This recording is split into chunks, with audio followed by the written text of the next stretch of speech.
വൃന്ദാവനം ഗ്രൂപ്പിന്റെ പ്രഥമ കാർഷിക പരിസ്ഥിതി സംരക്ഷണ വൃന്ദാവനം ഗ്രീൻ അവാർഡിന് ശ്രീമതി സുപ്രഭ സദാശിവൻ അർഹയായി. പരിസ്ഥിതി സംരക്ഷണവും ജൈവ കാർഷിക നൂതന രീതികളും അവലംബിച്ച് 30 വർഷക്കാലമായി ലാഭേച്ഛ കൂടാതെ നടത്തിവരുന്ന ജീവിത സമർപ്പണത്തെ വിലയിരുത്തിയാണ് ഈ പുരസ്കാരം.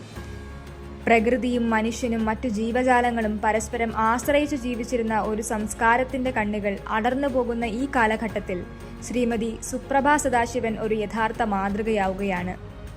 ചെടികളെയും വൃക്ഷങ്ങളെയും മണ്ണിനെയും സ്വന്തം കൂടപ്പിറപ്പുകളെ പോലെ കാണുകയും അവയെ പരിപാലിച്ച് നമ്മുടെ ആവാസ വ്യവസ്ഥയെ പരിപോഷിപ്പിക്കുവാൻ നടത്തിയ പ്രവർത്തനങ്ങൾ കാണുവാനും പഠിക്കുവാനും ഗവേഷണ വിദ്യാർത്ഥികളും വിദേശീയരുൾപ്പെടെയുള്ള പ്രകൃതി സ്നേഹികളും ഇവിടം സന്ദർശിക്കാറുണ്ട്. കാലാവസ്ഥാ വ്യതിയാനവും ഹരിതഗൃഹ പ്രഭാവവും ആഗോളതലത്തിൽ സമഗ്രമായി ചർച്ച ചെയ്യപ്പെടുന്ന ഈ കാലഘട്ടത്തിൽ അണ്ണാറക്കണ്ണനും തന്നാലായത് എന്ന പഴഞ്ചൊല്ലിന്റെ മഹത്വം എത്ര കണ്ട് മഹത്തരമാണ് എന്ന് ശ്രീമതി സുപ്രഭ സദാശിവന്റെ ജീവിത സബരിയ നമ്മെ ഓർമ്മിപ്പിക്കുന്നു. പരിസ്ഥിതി സംരക്ഷണവും ജൈവ കാർഷിക സംസ്കാരവും സമന്വയിപ്പിച്ച് മനുഷ്യനും പ്രകൃതിയും പെറ്റമ്മയും പോറ്റമ്മയുമാണെന്ന് നമ്മെ പഠിപ്പിക്കുന്ന നമ്മുടെ നാടിന്റെ സ്വന്തം സുപ്രഭ അമ്മയ്ക്ക് വൃന്ദാവനം ഗ്രൂപ്പിന്റെ സ്നേഹാദരങ്ങൾ അർപ്പിക്കുന്നു.